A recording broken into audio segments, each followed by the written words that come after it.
now here at Moores Creek Bridge. Moores Creek, this is our Moores Creek Bridge. This is a replica of the bridge.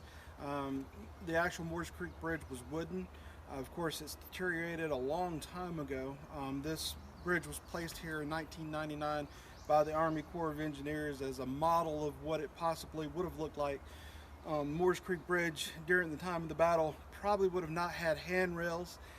These handrails are placed here for you and me, so as we walk over and look over to the edge of the creek, we don't actually fall off into the creek. It probably would have not had those, but basically this is where the bridge was, almost probably what this bridge would have looked like.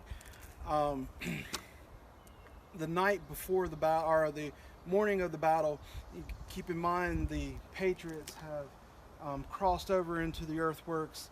The Loyalists have entered the Patriot encampment. As they enter the Patriot encampment, the Loyalists who have come here to the bridge begin firing. That's the musket fire that the Loyalists will hear from the encampment. These Loyalists here at the bridge, they begin firing at Patriot sentries. There were a couple Patriot sentries on the opposite side of this bridge.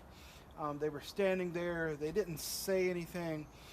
The Loyalists began talking to them, once in English and then in Gaelic. And they actually talked to them in Gaelic because they, keep in mind this is 1776.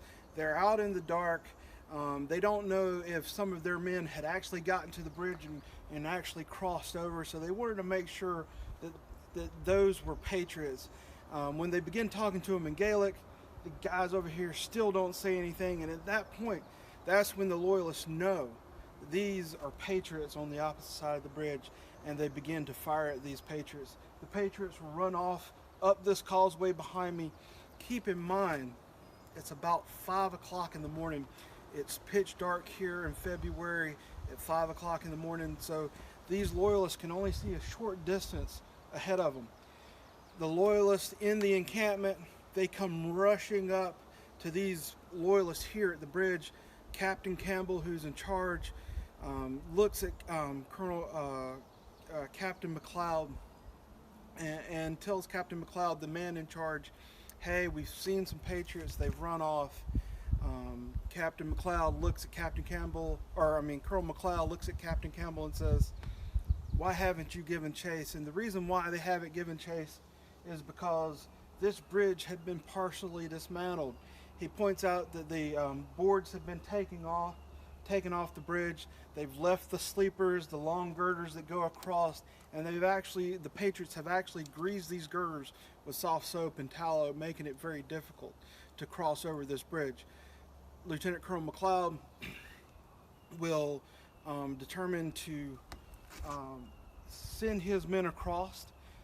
The broadswordsmen will go across first. They'll take these long broadswords, stick into the girders to steady themselves as they cross over. They cross over this bridge here. They get about 50 men across. And Lieutenant Colonel McLeod decides that he is going to rush up this causeway and hopefully capture some of the Patriots. They think the Patriots are actually retreating. The men that they had saw here, the Patriot sentries, they believe that these people were a rear guard or just a few Patriots to hold the Loyalists up. They didn't know that all 1,000 Patriots were lying in wait in strong earthworks just 100 yards behind us.